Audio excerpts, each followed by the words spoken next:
Naquela noite, o Rio de Janeiro parecia respirar como sempre respirou. Os carros passavam apressados pelas avenidas do centro, os bares ainda tinham mesas ocupadas, o som distante de risadas se misturava ao barulho dos ônibus e ao eco metálico dos trilhos. Para a maioria das pessoas, era apenas mais uma madrugada qualquer, mais uma noite que terminaria sem deixar marcas. Mas para alguns meninos, aquela noite seria a última. Eles estavam ali porque não tinham outro lugar. Dormiam nos degraus da Igreja da Candelária, um dos símbolos mais antigos da cidade. Uma construção que atravessou séculos, observando o Brasil nascer, crescer e falhar com seus filhos mais pobres. O chão frio servia de cama, jornais velhos de cobertor e o medo de companhia constante. Esses meninos não tinham nome para a cidade. A cidade é que tinha nomes cruéis para eles. Menores, marginais, problema social. Poucos os chamavam de crianças. Naquele 23 de julho de 1993, ninguém imaginava que o Brasil acordaria diferente. Ninguém imaginava que, em poucas horas, o país inteiro seria obrigado a encarar uma pergunta que sempre evitou: quanto vale a vida de uma criança pobre? Durante o dia, eles corriam entre os carros, pedindo moedas, limpavam para-brisas, vendiam balas, recolhiam restos. À noite, voltavam para onde se sentiam um pouco menos ameaçados. A Candelária não oferecia abrigo, mas oferecia algo raro para quem vive na rua: visibilidade.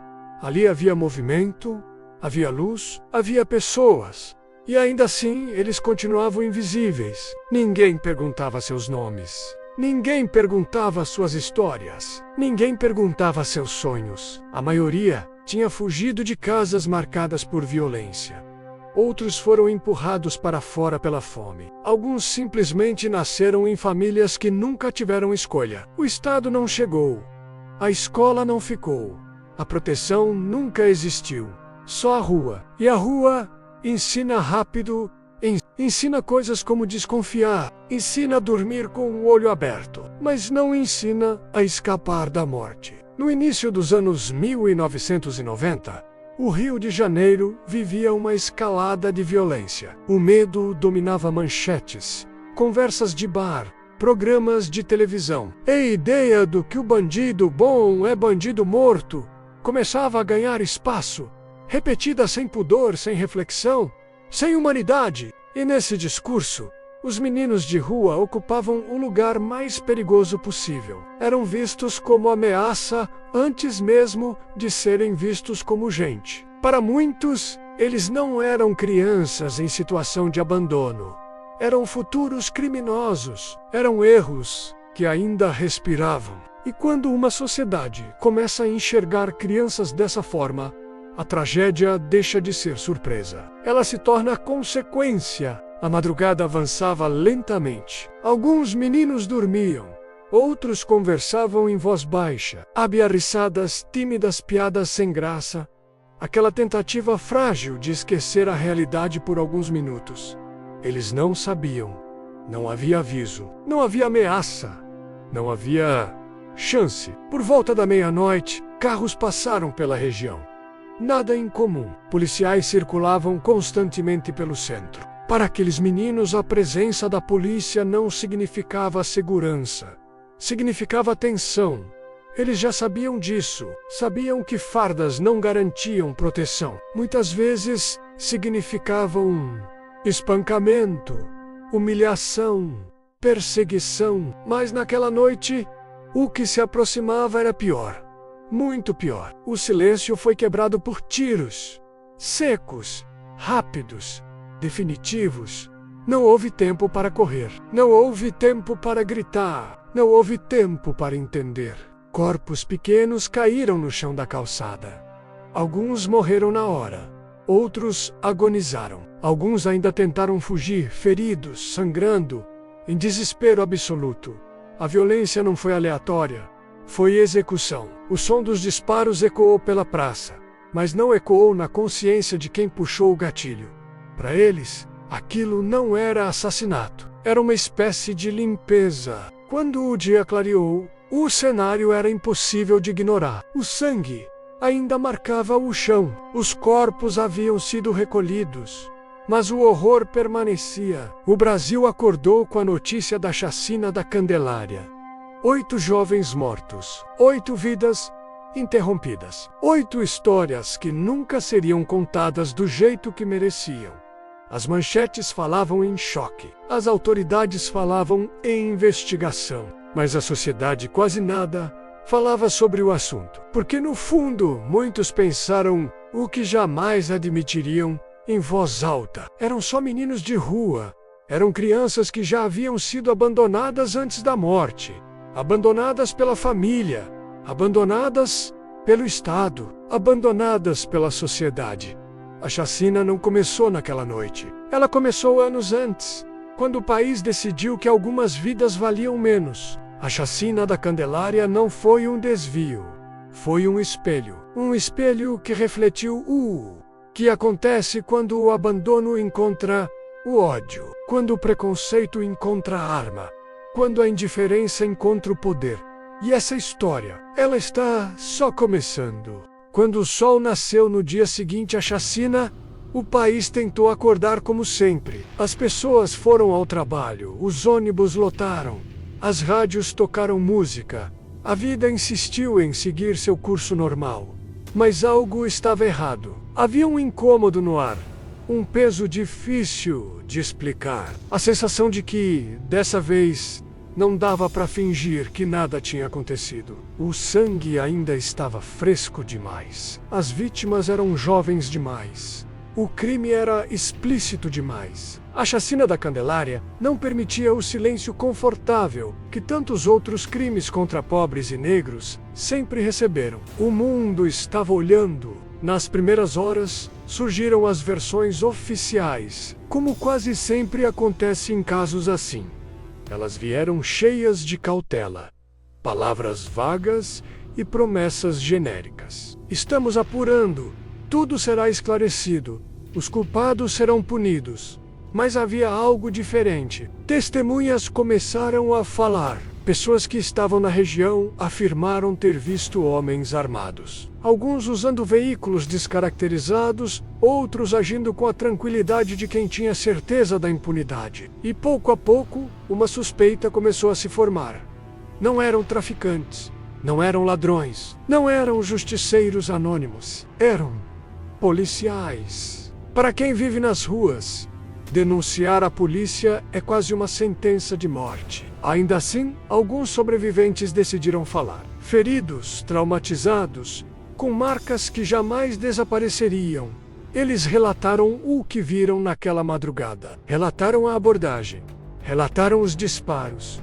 Relataram os rostos. Aos poucos, os investigadores chegaram a nomes ligados à Polícia Militar do Estado do Rio de Janeiro. A confirmação caiu como uma bomba. Não era apenas um crime brutal, era um crime de Estado. A repercussão ultrapassou fronteiras. Jornais estrangeiros estampavam o caso como exemplo do fracasso brasileiro em proteger suas crianças. Organizações de direitos humanos passaram a pressionar o governo. A imagem do Brasil, que tentava se vender como um país em desenvolvimento, moderno e democrático, foi violentamente confrontada pela realidade. Como explicar ao mundo que crianças eram executadas a tiros em frente a uma igreja histórica, no coração de uma das maiores cidades do país? Não havia discurso que resolvesse isso. Com o avanço das investigações, alguns policiais foram formalmente acusados. Entre eles, nomes que frequentavam o cotidiano da corporação. Homens que vestiam farda durante o dia e, segundo as acusações, agiam como executores durante a noite. A sociedade se dividiu. De um lado, quem exigia justiça, do outro, quem defendia os acusados sem sequer ouvir as provas. Para muitos, a ideia de policiais assassinando crianças era simplesmente inaceitável. Não porque fosse absurda, mas porque desmontava a ilusão de segurança que a farda representava. Era mais fácil negar. O processo judicial foi longo, desgastante e cheio de reviravoltas. Testemunhas foram ameaçadas, provas desapareceram, contradições surgiram. A pergunta que ecoava era simples. O sistema realmente queria condenar seus próprios agentes? Alguns policiais chegaram a ser condenados. Outros foram absolvidos. Anos depois, parte dessas condenações seria revista, anulada ou revertida. A justiça mais uma vez mostrou que tem dois pesos e duas medidas: rápida e dura para os pobres, lenta e frágil para quem carrega poder. Enquanto advogados discutiam tecnicalidades, mães choravam seus filhos. Nenhuma sentença devolveria aquelas vidas. Nenhuma indenização preencheria o vazio. Essas mulheres não perderam apenas crianças, perderam futuros. Perderam aniversários, perderam formaturas que nunca aconteceriam. Perderam a chance de ver seus filhos crescerem em um país que jamais os quis. E o tempo, ao contrário do que dizem, não cura tudo. Às vezes, ele só aprofunda a ferida. Mesmo com toda a comoção, a mensagem que ficou para muitos meninos de rua foi cruelmente clara. Vocês continuam sozinhos. A violência não diminuiu, o abandono não acabou. A indiferença permaneceu. A chacina da Candelária virou símbolo. Mas símbolo não alimenta, não protege, não educa. Ela apenas lembra. O caso obrigou o país a se encarar, a admitir que o problema não era apenas criminalidade, mas uma desigualdade profunda. Não era apenas segurança pública, mas racismo estrutural. Não era apenas polícia, mas um modelo de sociedade que aceita a morte de alguns como custo do conforto de outros. E essa constatação incomodou, porque mudar isso exigiria mais do que discursos. Exigiria responsabilidade, exigiria mais empatia, exigiria ação. E isso sempre foi mais difícil. A chacina da Candelária não terminou com os tiros. Ela continuou nos tribunais, nas absolvições, nos silêncios e nas repetições. E talvez o mais assustador seja perceber que, mesmo depois de tudo, o país seguiu produzindo novas Candelárias, com outros nomes, outros lugares, as mesmas vítimas. Depois que os tiros cessam, depois que os jornais são recolhidos, depois que as câmeras se desligam, sobra o que quase ninguém quer ver: os sobreviventes. Eles não aparecem nas estatísticas como deveriam. Não viram manchetes por muito tempo. Não foram convidados para debates na televisão, mas carregaram nos corpos e na mente as marcas da chacina da Candelária pelo resto da vida. Porque sobreviver, naquele caso, não significou estar a salvo. Significou carregar o trauma. Alguns escaparam correndo. Outros fingiram estar mortos. Outros foram atingidos, mas não morreram. Cada um deles passou a conviver com lembranças que voltavam em pesadelos, em crises de pânico, em silêncios longos demais. O som dos tiros nunca foi embora. O cheiro de pólvora nunca saiu da memória. A sensação de abandono só se aprofundou. Eles eram crianças que já tinham aprendido cedo demais a sobreviver. E agora precisavam aprender a conviver com a culpa de ter sobrevivido quando os amigos não tiveram a mesma sorte. O Brasil seguiu em frente. Mas esses meninos não. Sem acompanhamento psicológico adequado, sem apoio contínuo do Estado, muitos acabaram retornando à rua. Outros foram engolidos pelo sistema prisional. Alguns morreram anos depois, vítimas da mesma violência que a chacina simbolizava. A promessa de proteção nunca se cumpriu. A chacina não foi um ponto final. Foi uma vírgula cruel. Se o Estado falhou, parte da sociedade tentou reagir. Organizações de direitos humanos, grupos religiosos, educadores e ativistas passaram a usar a Candelária como símbolo de denúncia. Marchas foram organizadas. Velas foram acesas. Nomes foram lidos em voz alta para que não fossem esquecidos. A pergunta ecoava nas ruas: até quando? Até quando crianças pobres continuariam morrendo sem que isso provocasse uma mudança real? Mas o tempo tem uma habilidade perversa. Ele normaliza o absurdo. Poucos anos depois, a chacina já não ocupava mais capas de jornal. Novas tragédias surgiram. Novos escândalos tomaram espaço. A memória coletiva começou a falhar. E quando a memória falha, a violência encontra espaço para se repetir. Outras chacinas aconteceram. Outros jovens morreram. Outras mães choraram, com a mesma dor, com a mesma indignação, com a mesma sensação de abandono. A Candelária deixou de ser apenas um lugar.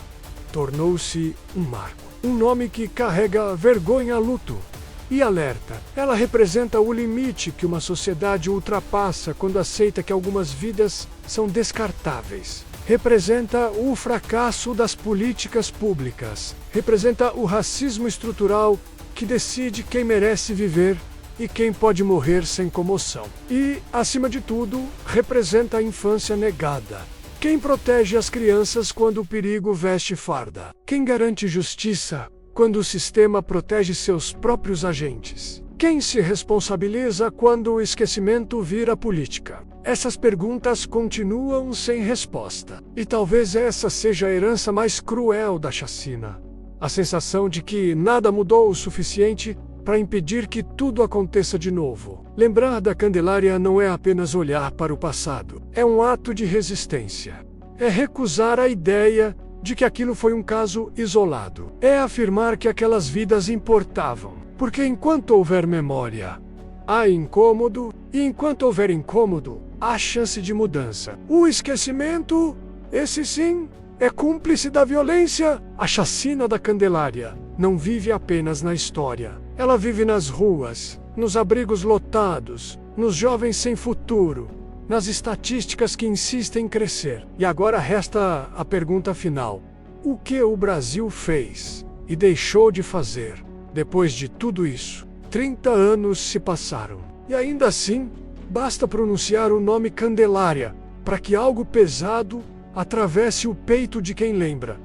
Não é apenas memória, é ferida aberta. É a sensação incômoda de que aquela tragédia nunca foi totalmente resolvida, porque no fundo, ela nunca terminou. A chacina da Candelária não pertence apenas ao passado. Ela continua viva nas estatísticas, nas periferias, nas calçadas onde crianças ainda dormem com medo do amanhecer. Oficialmente, muita coisa mudou.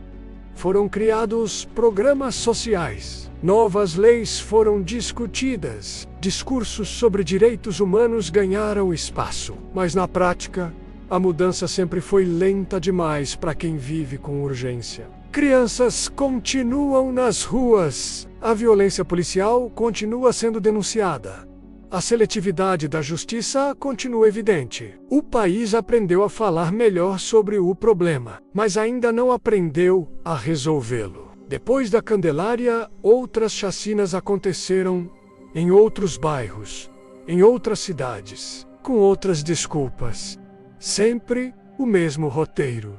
Vítimas pobres, vítimas invisíveis. A cada novo caso, a sociedade se choca por alguns dias, exige respostas por algumas semanas e esquece em alguns meses. E o ciclo recomeça. A Candelária não foi exceção, foi precedente. É fácil apontar culpados individuais. É necessário, mas não é suficiente. A chacina só foi possível porque existia, e ainda existe, um ambiente que normaliza o extermínio de certos corpos. Um ambiente que trata desigualdade como paisagem, que confunde justiça com vingança, que aceita a morte como política pública não declarada. Quando uma sociedade aceita isso, todos se tornam de alguma forma responsáveis pelo silêncio, pela indiferença, pela omissão. Cada menino morto na Candelária tinha um nome, uma história, um sorriso, um medo, um sonho pequeno. Talvez simples, mas legítimo. Eles não eram estatística, não eram problema social, não eram ameaça. E repetir isso não é retórica, é resistência. Porque o esquecimento mata duas vezes. A Igreja da Candelária continua de pé. Turistas tiram fotos. Fiéis entram e saem. A cidade segue seu ritmo, acelerado ao redor dela. Mas quem sabe da história não atravessa aquele espaço da mesma forma. Ali, o chão foi testemunha. As paredes ouviram tiros. O silêncio presenciou o que o país tentou esquecer. A igreja não protegeu. O Estado não protegeu. A sociedade falhou. Porque ela ainda é atual. Porque crianças continuam morrendo antes de crescer. Porque a violência segue tendo cor e endereço. Porque o discurso de ódio ainda encontra aplauso. Contar a história da Candelária não é olhar para trás com nostalgia, é olhar para o presente com responsabilidade. É lembrar que o que aconteceu ali pode acontecer de novo, e em muitos lugares já está acontecendo. Lembrar não é neutro. Lembrar é escolher não compactuar, é escolher incomodar, é escolher exigir mais. Enquanto a Candelária for lembrada, ela impede que o país se absolva completamente. Ela exige respostas que ainda não vieram. Ela cobra uma dívida histórica que continua em aberto. O Brasil ainda deve às crianças da Candelária justiça plena e deve a si mesmo a coragem de romper com um modelo que produz vítimas antes mesmo de produzir oportunidades. Não basta dizer nunca mais. É preciso garantir. A chacina da Candelária não foi apenas uma noite de horror. Foi um aviso sobre o que acontece quando a pobreza é criminalizada, quando a infância é abandonada, quando a violência é tolerada. Enquanto houver crianças dormindo nas ruas, enquanto houver balas que encontram corpos pequenos, enquanto houver silêncio diante da injustiça, a Candelária continuará acontecendo. Talvez não com o mesmo nome, talvez não no mesmo lugar, mas com o mesmo significado. E lembrar dessa história é o mínimo que podemos fazer para que essas vidas não tenham sido tiradas em vão.